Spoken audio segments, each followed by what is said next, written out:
Grant Amato is Chad and Margaret Amato's youngest son. Jason, the oldest, and Cody, the middle son, were the couple's other children. The family lived in Chilliwack, Florida, but Jason lived elsewhere. Growing up, Grant and Cody had always been close. They'd both joined the weightlifting squad at their high school. They even attended nursing school together and afterward nurse anesthetist school. However, difficulties emerged in June 2018 after Grant was dismissed from anesthesiology school. Grant was fired after being suspected of stealing medicine and unlawfully administering medication to a patient. The charges were later dropped, but this led to him becoming depressed. Grant began to spend an increasing amount of time on the internet now that he was jobless. He'd game and live stream all day long. He eventually met Sylvie, a webcam model from Bulgaria.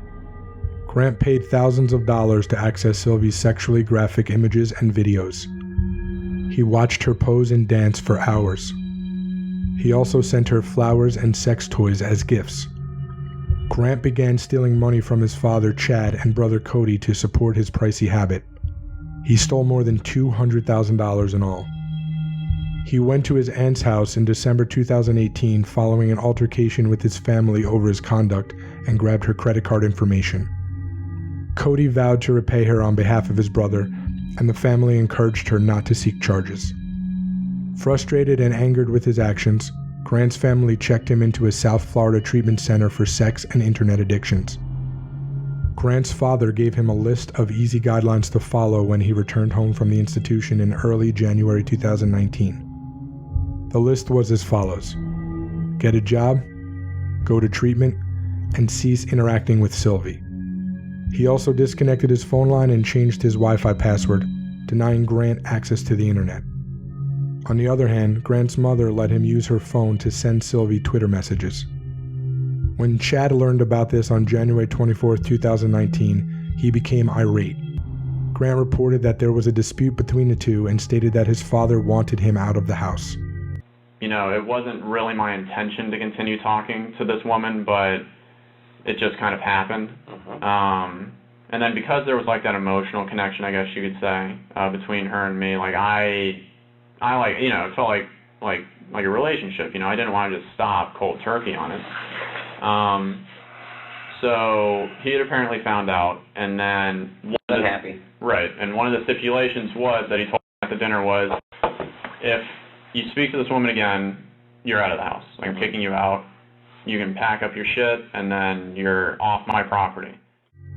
Cody's co-workers got worried when he didn't show up for work, and they reported him missing on January 25th, so the police went to the family's house. My brother does suffer from depression, and I know it's been bad recently, but I'm not assuming the worst, but like, this is just very out of character. Okay. When no one answered the door, the cops pushed their way inside, only to discover a gruesome murder scene. Chad was found with 2 gunshot wounds to his head in the kitchen. He was carrying a weapon in a holster around his hip. Margaret was found deceased in her office at home. She was discovered sitting at her desk with a bullet wound to the head. Investigators suspected she was the first family member shot. Cody was discovered shot below the eye at a passageway between the gym and the garage. There was also a pistol near his body. Grant was nowhere to be found. Grant was apprehended the next day at a local motel by the police. While he talked about his domestic issues, he never actually asked what had happened to his family. He denied having anything to do with their killings when questioned about it. He admitted to taking the money, but claimed that his father had thrown him out on January 24th. He initially told the cops he left at 9:30 p.m., but subsequently admitted to lying and adjusted the time to around midnight. I've seen So it. what is it you need to tell us that we're missing? Step over. I mean, the only thing that I know is just that, I mean, I left the house later than what I had said. Silly. Did you leave the house with your brother Cody looking like that? Or did you leave the house with your father looking like that?